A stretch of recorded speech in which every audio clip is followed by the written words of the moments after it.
प्रिय विद्यार्थियों, आपका इकोनॉमिक्स क्लासेस में स्वागत है। हमने फर्स्ट वीडियो के अंदर इकोनॉमिक्स का सिलेबस जो पढ़ा उसका पार्ट फर्स्ट पढ़ा था, जो कि माइक्रो इकोनॉमिक्स से संबंधित था। और ये हमारा जो सेकंड पार्ट है वो मैक्रो इकोनॉमिक्स का है। ये भी 40 अंक का है। फर्स्ट पार्ट 40 अंक का था। इसका जो सिलेबस है वो देखते हैं कि मैक्रो इकोनॉमिक्स में समष्टि अर्थशास्त्र जो है उसमें हमारे कौन कौन से टॉपिक रहेंगे सीनियर क्लासेस में। यूनिट 5, क्योंकि हमने जो पार्ट फर्स्ट पढ़ा था उसमें 4 यूनिट हो चुकी थी। 5वीं यूनिट पार्ट सेकंड की है। इसके अंदर हमारे कौन कौन से टॉपिक रहेंगे। यूनिट 5 हमारी कंप्लीट जो है वो नेशनल इनकम से संबंधित है। राष्ट्रीय आय की मूल अवधारणाएं कौन सी हैं, हम छोटी छोटी उदाहरणाएं भी पढ़ेंगे।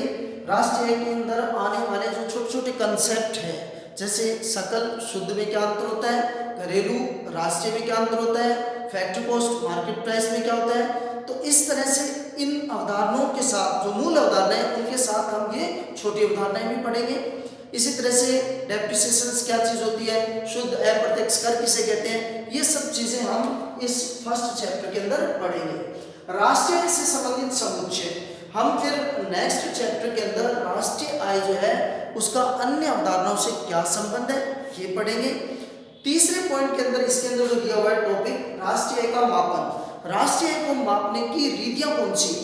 राष्ट्रीय आय को मापने की 3 रीतियां हैं, आय रीति, व्यय रीति और उत्पाद रीति। इनका भी हम मुख्य रूप से ये 3 रीतियां हैं, इन रीतियों का भी हम इसके अंदर वर्णन करेंगे। तो इस कंप्लीट चैप्टर के अंदर जो 2 महत्वपूर्ण क्वेश्चन बनते हैं वो 2 महत्वपूर्ण क्वेश्चन कौन से हैं, बड़े क्वेश्चन की बात कर रहा हूँ।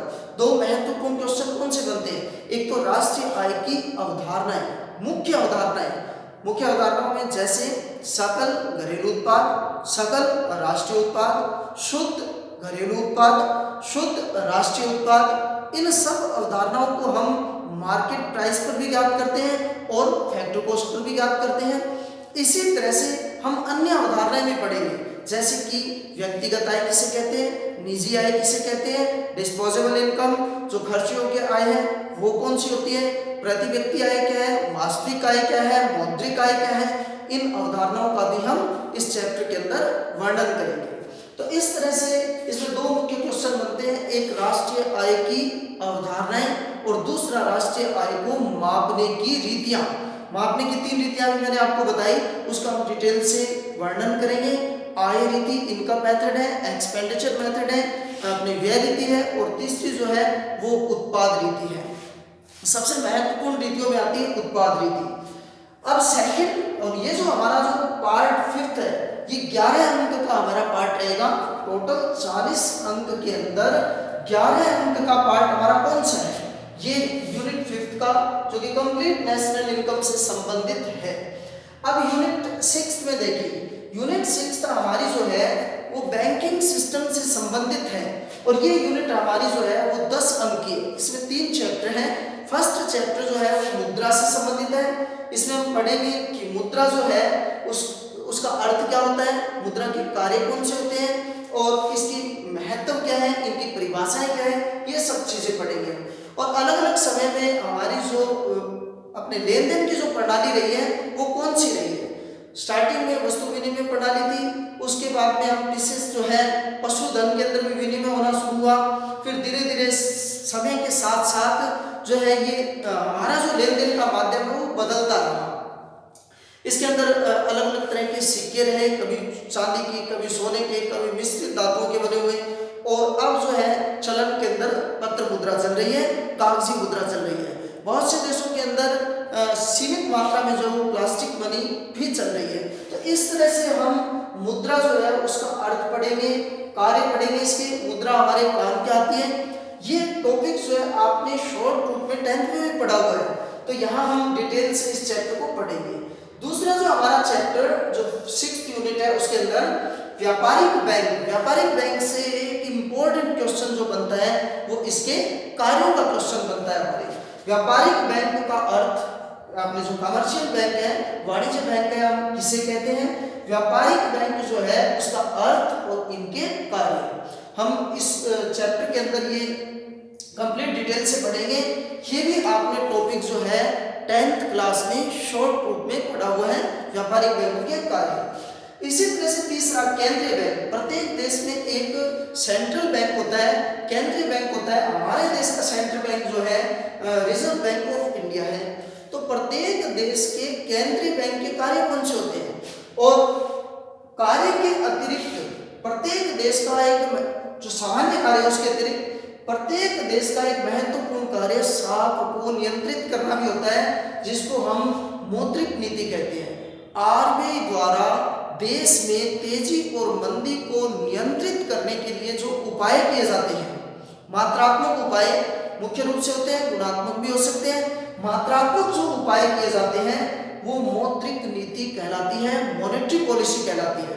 और यही उपाय जब सरकार करती है तो इसको फिस्कल पॉलिसी कहते हैं, राजकोषीय नीति कहते हैं। हम यहाँ पढ़ रहे हैं केंद्रीय बैंक, तो केंद्रीय बैंक के हम कार्य पढ़ेंगे। उनमें एक महत्वपूर्ण कार्य साख को नियंत्रित करना होता है, और उसी को हम क्या कहते हैं, मौद्रिक नीति। केंद्रीय बैंक की मौद्रिक नीति कहते हैं। हम जब व्यापारिक बैंक पढ़ेंगे तो व्यापारिक बैंकों के कार्य के अंदर ही एक कार्य साख का सृजन आएगा। तो यहाँ एक चीज ध्यान में रखना, व्यापारिक बैंकों का कार्य जो है इसमें एक महत्वपूर्ण कार्य कौन सा है, साख का सृजन। साख का सृजन यानी कि निर्माण करना, साख का निर्माण करने का भी कार्य है। और यहाँ केंद्रीय बैंक जो है उसका अन्य कार्यों के साथ एक महत्वपूर्ण कार्य मौद्रिक नीति के अंतर्गत साख को नियंत्रित करने का है। यानी कि केंद्रीय बैंक साख को नियंत्रित करेगा और व्यापारिक बैंक जो है वो साख का सृजन करते हैं, निर्माण करते हैं। तो ये जो 3 चैप्टर हमारे 10 अंक के रहेंगे, इनमें जो महत्वपूर्ण क्वेश्चन 2 इंपॉर्टेंट, एक क्वेश्चन लगभग इनमें आता ही है, एक व्यापारिक बैंक के कार्य, एक केंद्रीय बैंक के कार्य। ये केंद्रीय बैंक के कार्य भी आपने 10th में शॉर्ट रूप में पढ़े हुए हैं। हम यहाँ इसकी डिटेल से व्याख्या करेंगे। तो ये हमारा 6th यूनिट जो है, 6th यूनिट हमारी ये 10 अंक की है, और ये सारी मुद्रा और बैंकिंग सिस्टम से संबंधित यूनिट है हमारी। अब नेक्स्ट यूनिट देखिए, यूनिट 7th यूनिट के अंदर जो 7वीं यूनिट है ये भी 10 अंक की है। इसका अंक भार देखें तो 10 अंक की है। इसमें जो हमारे टॉपिक रहेंगे, सामान्य टॉपिक है पहला उपभोग फलन, बचत फलन, निवेश फलन, इनका अर्थ, इनके प्रकार, ये सब चीजें पढ़ेंगे हम। उपभोग फलन से संबंधित जो प्रकार हैं उनके अंदर हम इनकी प्रवृत्तियां भी देख सकते हैं, जैसे औसत उपभोग प्रवृत्ति और सीमांत उपभोग प्रवृत्ति। इसकी टेबल बनेगी, डायग्राम कैसे बनता है ये भी देखेंगे हम। इसी तरह से आप बचत फलन जो है उसके अर्थ के साथ इसके प्रकार देखोगे, तो इसके भी 2 प्रवृत्ति के आधार पर प्रकार, औसत बचत प्रवृत्ति और सीमांत बचत प्रवृत्ति, इसके 2 प्रकार होते हैं। निवेश फलन क्या चीज है, इसके प्रकार कौन से, ये हम पढ़ेंगे। जनरल हमारा चैप्टर है जिसमें उपभोग फलन के बारे में थोड़ी सी व्याख्या है, बचत फलन के बारे में थोड़ी व्याख्या और निवेश फलन के बारे में थोड़ी व्याख्या दी हुई है। ये शॉर्ट क्वेश्चन आ सकते हैं।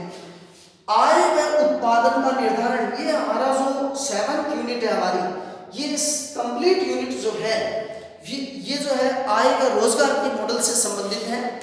आय व रोजगार के मॉडल के अंदर हमें उपभोग फलन, बचत फलन, निवेश फलन की जरूरत पड़ती है, इसलिए पहले इसकी व्याख्या की गई है। हम आय व उत्पादन का निर्धारण कैसे होता है ये हम पढ़ेंगे।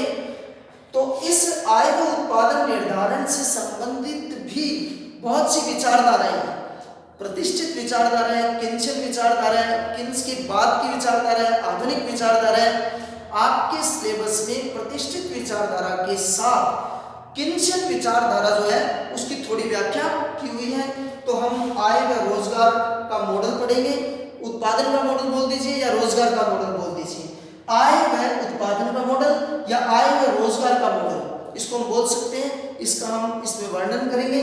मेन जो हमारा इन तीनों चैप्टर के अंदर इंपॉर्टेंट चैप्टर है, यूनिट 7 की बात कर रहा हूं, वो 2nd नंबर चैप्टर है इसमें, आय व उत्पादन का निर्धारण। अब तीसरा जो है अधिमांग और न्यून मांग की अवधारणा क्या होती है। हम फर्स्ट चैप्टर के अंदर अपनी मांग और पूर्ति पढ़ेंगे, तो वो माइक्रो इकोनॉमिक्स से संबंधित थी। यहाँ हम जो मांग और पूर्ति की बात कर रहे हैं वो समग्र से संबंधित है, क्योंकि समष्टि अर्थशास्त्र के अंदर हम समग्र का अध्ययन करते हैं, एक बड़ा अध्ययन। जिसके अंदर व्यापकता के साथ, व्यापकता का मतलब यहाँ विषय सामग्री से है इसके कि हम एक व्यक्तिगत इकाई का अध्ययन कर रहे हैं या फिर देश की समग्र इकाइयों का अध्ययन कर रहे हैं। तो इसके अंदर हम आय व रोजगार मॉडल की बात करते हैं तो ये भी समग्र के अंतर्गत आता है। अधिमांग और न्यून मांग की बात कर रहे हैं तो इसके अंदर हम पढ़ेंगे अधिमांग। अधिमांग का मतलब क्या हुआ कि पूर्ति से मांग का ज्यादा हो जाना।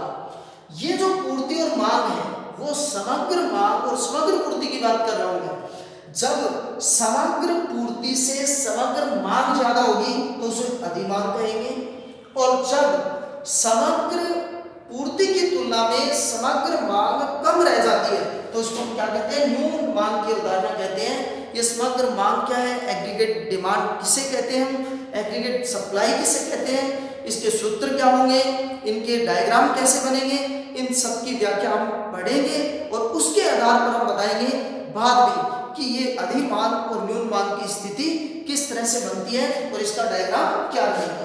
इस तरह से 7th चैप्टर जो अपने जो यूनिट है हमारी उसके 3 चैप्टर हमें दिए हुए हैं। ये सब चैप्टर जो है वो किससे संबंधित है, रोजगार के मॉडल से संबंधित है, आय उत्पादन रोजगार के मॉडल से संबंधित। तो ये यूनिट जो है हमारी 10 अंक की यूनिट है हमारी। इसके बाद में देखिए 8वीं यूनिट जो है हमारी, इसके अंदर 2 महत्वपूर्ण टॉपिक दिए हुए हैं, चैप्टर दिए हुए हैं, सरकारी बजट और अर्थव्यवस्था। बजट किसे कहते हैं, बजट की अवधारणाएं कौन कौन सी हैं, जैसे अलग अलग बजट की अवधारणाएं हैं। हम राजस्व बजट के अंदर घाटे भी आते हैं, उनकी भी व्याख्या करेंगे हम। तो बजट के प्रकार संतुलित बजट हो सकता है, अपने आधिक्य का बजट हो सकता है, बचत का बजट जिसे बचत का बजट कहेंगे, और घाटे का बजट भी हो सकता है। तो बजट 3 तरह के, एक तो आधिक्य का बजट यानी कि इसको हम बचत का बजट कहेंगे, दूसरा जो है वो घाटे का बजट, और तीसरा जो है वो संतुलित बजट। जो घाटे का बजट होता है उसमें घाटे की अवधारणाएं कौन कौन सी होगी, तो इसमें घाटे बहुत से तरह के हो सकते हैं, अवधारणाओं में कह रहा हूँ, राजस्व घाटा, ठीक है, इसी तरह से पूंजीगत घाटा भी हो सकता है, आप वित्तीय घाटा भी बोल सकते हो, राजकोषीय घाटा, इसी तरह से मौद्रिक घाटा जो प्राथमिक घाटा है। तो ये हम घाटे के प्रकार भी इसके अंदर पढ़ेंगे। तो घाटे के प्रकार सरकारी बजट के अंतर्गत ही आएंगे और इनका अर्थव्यवस्था पर क्या प्रभाव पड़ता है अलग अलग बजटों का। तो अंतर्राष्ट्रीय व्यापार की अवधारणा, अंतर्राष्ट्रीय व्यापार से संबंधित नियम कौन कौन से हैं, तो ये एक छोटा टॉपिक है। अंतर्राष्ट्रीय व्यापार में हम व्यापार संतुलन और जो भुगतान संतुलन है इसके बारे में व्याख्या करेंगे, इन दोनों में अंतर क्या है इसके बारे में व्याख्या करेंगे। अंतर्राष्ट्रीय व्यापार जो है उसके महत्व क्या है, विशेषताएं क्या है, इस तरह से ये टॉपिक रहेंगे इस चैप्टर के अंदर। इसके बाद में ये चैप्टर हमारा 7 अंक का है, यूनिट जो है दोनों चैप्टर 7 अंक के हैं। इसके बाद में यूनिट 9 नगद विहीन लेन देन, ये जनरल टॉपिक है नगद विहीन लेन देन का। जैसा कि अभी हम देखते हैं कि हमारे जो वर्तमान सरकार है ये निरंतर डिजिटल इंडिया जो है उस पर बल देती है। हम ज़्यादा से ज़्यादा लेन देन जो है वो किसके माध्यम से करें, डिजिटल यानी कि नेट के माध्यम से करें, इंटरनेट के माध्यम से करें। इसके लिए आप नेट बैंकिंग ले सकते हो, इसके लिए आप अपने मोबाइल के अंदर वो तरह तरह की अलग अलग बैंकों की ऐप होती है उनको डाउनलोड कर सकते हो। सरकार ने इसके लिए भीम ऐप शुरू कर रखा है। तो इस तरह से ऐसे बहुत से तरीके हैं जिसके अंदर हम घर बैठे कभी भी 24 घंटे 7 दिन हर महीने हर वर्ष के प्रत्येक दिन के अंदर हम कभी भी घर से लेन देन कर सकते हैं, बाकायदा हमारे खाते में पैसा होना चाहिए। तो हम जो है लेन देन कर सकते हैं घर बैठे, वो लेन देन नगद विहीन लेन देन कहलाता है। आपने ऑनलाइन परचेजिंग की वो भी नगद विहीन लेन देन के अंतर्गत आएगा, जिसे आप ई वॉलेट बोल सकते हो। ये ई वॉलेट जो है आप मोबाइल के अंदर अलग अलग ऐप के अंदर भी के माध्यम से भी डाउनलोड कर सकते हो। तो उसमें हम विभिन्न जो बड़े बड़े शॉपिंग मॉल होते हैं उनसे वस्तुएं खरीद सकते हैं, घर बैठे हम उनका ऑर्डर दे सकते हैं, उनकी पेमेंट कर सकते हैं, आपको जो आपकी वस्तु जो है घर में मिल जाएगी आसानी से। तो इस तरह से नगदी का लेन देन कम करने के लिए कौन कौन से उपाय हो सकते हैं हमारे, तो वो हम उपाय जो है इस चैप्टर के अंदर पढ़ेंगे। ये जनरल चैप्टर है और ये सिर्फ 2 अंक का चैप्टर है, तो ये इकोनॉमिक्स से संबंधित चैप्टर मूल रूप से नहीं है। तो समष्टि अर्थशास्त्र जो है, समष्टि अर्थशास्त्र के ये टॉपिक हमारे सीनियर के अंदर रहेंगे। राजस्थान